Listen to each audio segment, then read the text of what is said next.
bikin jadi daerah yang penuh dengan kemusyrikan, saudara-saudara. Orang Jawa Barat itu kehilangan identitas. Saya selalu diserang terhadap buhun, kemudian buhun selalu dihentikan dengan perdukunan. Orang ada bikin postingan seolah-olah saya minta ke dukun. Saya ini orang yang rasional. Silahkan dicek di WA saya, tidak pernah berhenti Pak hari ini.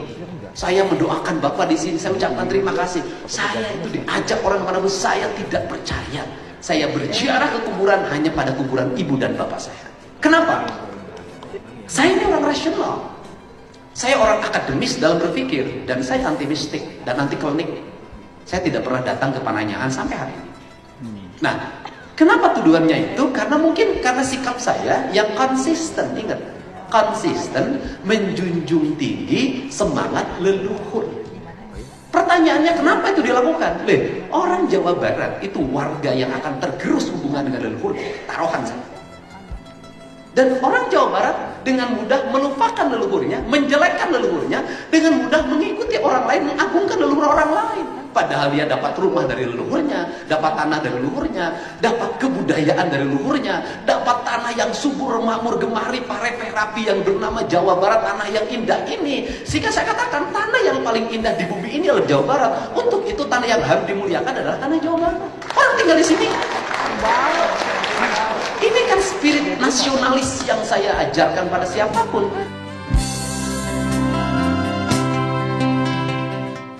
Mereka yang menuduh itu sendiri, dalam tanda kutip, telah melakukan perbuatan melestarikan kemusyrikan. Bentuknya apa? Di antaranya misalnya, nyembah kuburan. Mereka mendesain kuburan, lantas kemudian mengeramatkan kuburan, lalu kemudian memperlakukan kuburan seperti sesuatu yang disembah.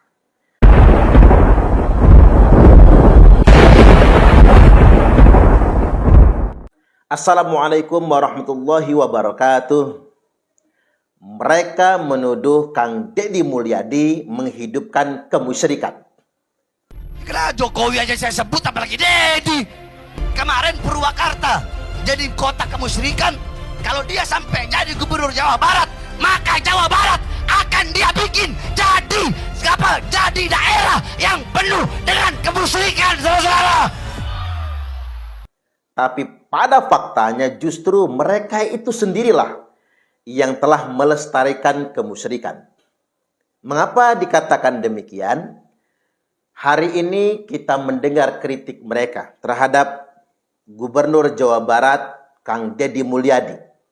Mulai ketika beliau menjabat Bupati Purwakarta yang membuat monumen atau patung yang lantas kemudian dituduh telah melakukan tindakan musyrik atau menghidupkan kemusyrikan. Padahal Kang Deddy Mulyadi tidak pernah membuat patung yang untuk disembah, kecuali hanya monumen saja sebetulnya, sebagai bagian dari sejarah.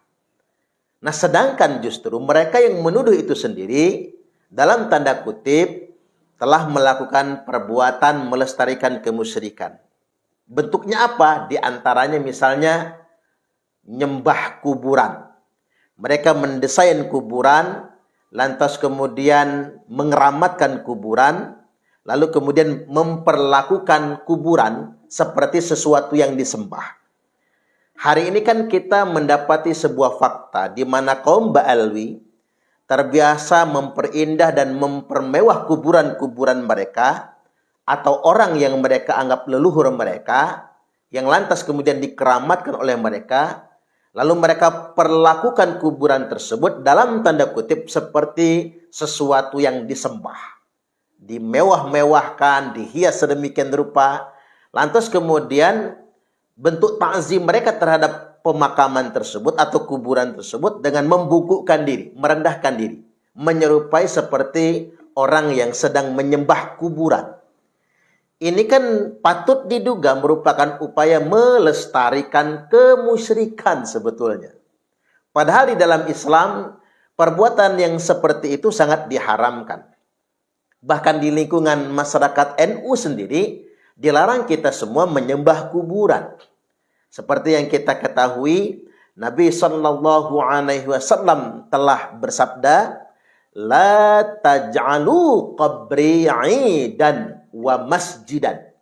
Jangan jadikan kuburku, kata Nabi, sebagai tempat pesta, tempat perayaan, tempat walimah. Wa masjidan, jangan juga jadikan sebagai masjid. Lalu apa maksud dilarang menjadikan kuburan sebagai masjid? Ini bukan dalam pengertian Wahabi, dilarang membangun masjid di dekat kuburan atau di samping kuburan. Bukan itu maksudnya. Yang dimaksud dengan dilarang menjadikan kuburan sebagai masjid, ya seperti ini. Melakukan ritual-ritual yang menyerupai seperti menyembah kuburan. Penghormatan yang berlebihan terhadap makam tersebut, lantas kemudian melakukan ritual-ritual yang menyerupai seolah-olah ini penyembahan. Dan fakta ini sebetulnya kita dapati di kalangan Ba'ali sendiri. Betapa mereka terlalu berlebih-lebihan mengistimewakan makam, seakan-akan datang ke makam seperti datang ke tempat suci. Bahkan kita menjumpai fakta di Yaman sendiri, di Tarim sendiri, ada makam yang mereka klaim sebagai makam Nabi Hud alaihi salam. Padahal diperdebatkan apakah benar itu makam Nabi Hud. Sebagian ulama mengatakan itu makam palsu.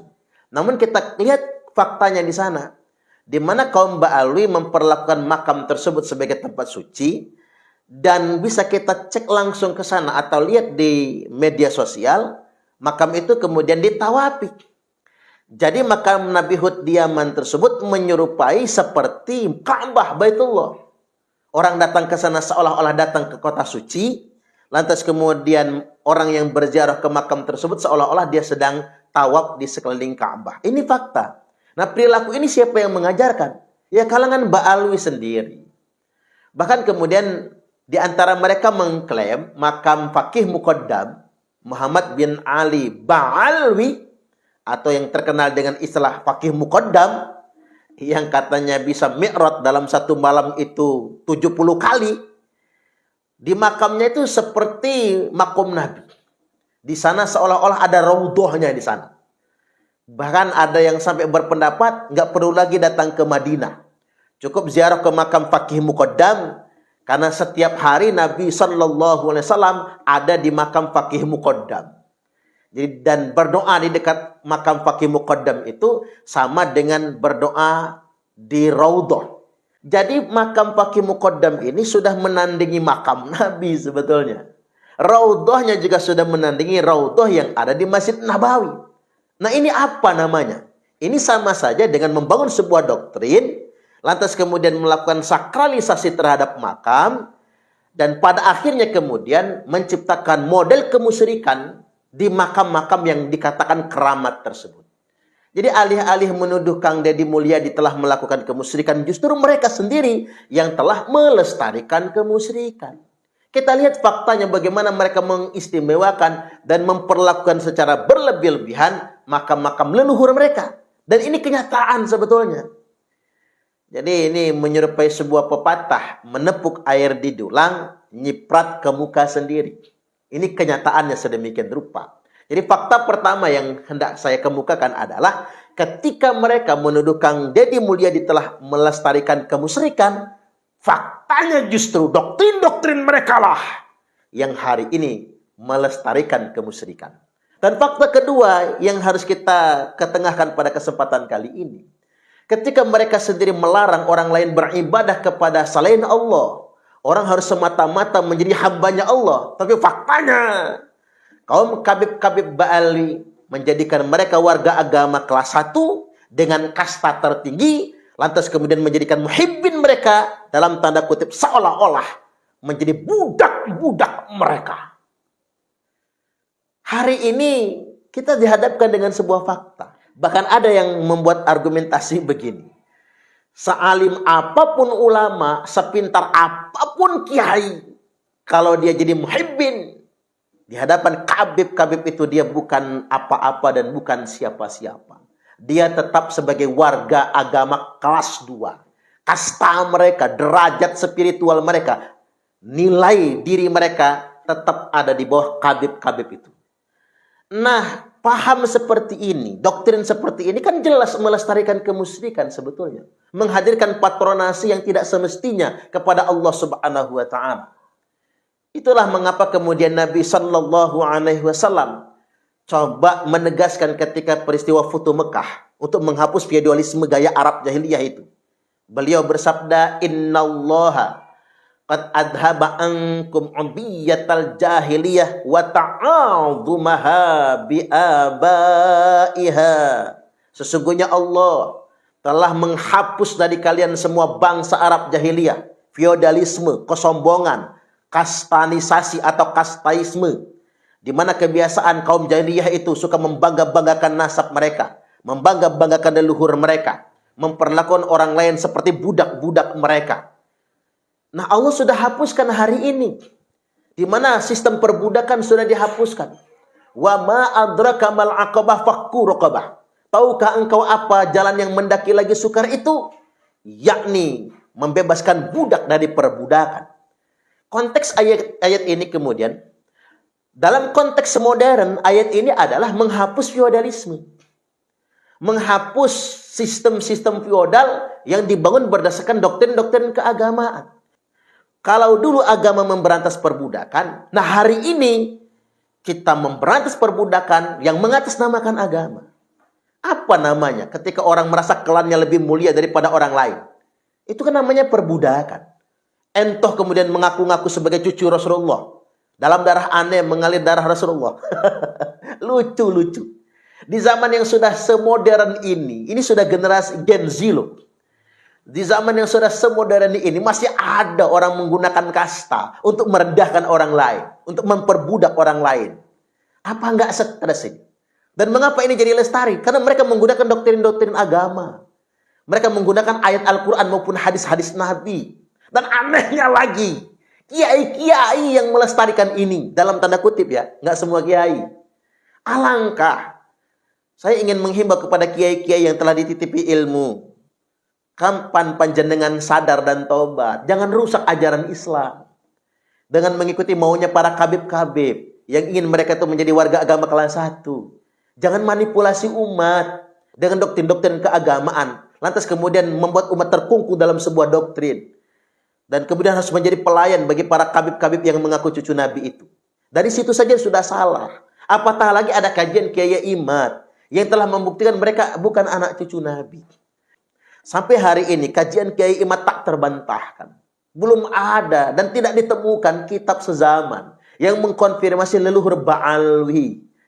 Lantas yang masih ngotot betul ngebela mereka sebagai anak cucu Nabi, ya sudah kerjalah Anda, carilah buktinya, tunjukkan mana.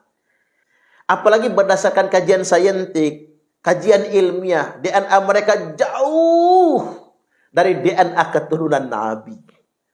Oke, coba melek mata, buka telinga. Hei, yang masih menjadi pendukung Ba'alwi sebagai cucu Nabi. DNA mereka jauh, kita nggak bisa mengingkari ilmu pengetahuan. DNA Nabi kemana, DNA mereka kemana. Dan ini tidak bisa kita pungkiri tentunya. Sadarlah. Jangan lantas kemudian umat diperbudak dengan doktrin-doktrin yang sedemikian rupa. Bahkan kemudian kita ikut andil dalam melestarikan keperbudakan tersebut. Ada kiai yang membuat pernyataan, Ahlul Bait itu ada. Ada seorang kiai yang aneh sekali membuat pernyataan, Habib itu ada. Kalau Habib nggak ada, maka Imam Mahdi berarti nggak ada. Jadi Habib itu ada. Dan kalau nggak ada berarti hadis Imam Mahdi ini nggak benar. Ini kan pembodohan sebetulnya. Doktrin kayak gini pembodohan. Loh, sejak kapan kemudian dia menyatakan Imam Mahdi itu adalah Habib? Ini persoalan nih sebetulnya. Kita sepakat Imam Mahdi itu ada. Berarti Ahlul Bait itu terus ada. Tapi ingat, Habib Ba'alwi bukan Ahlul Bait Nabi, bukan zuriat Nabi, borok-borok melahirkan Imam Mahdi. Karena memang bukan. Ini harus diluruskan sebetulnya.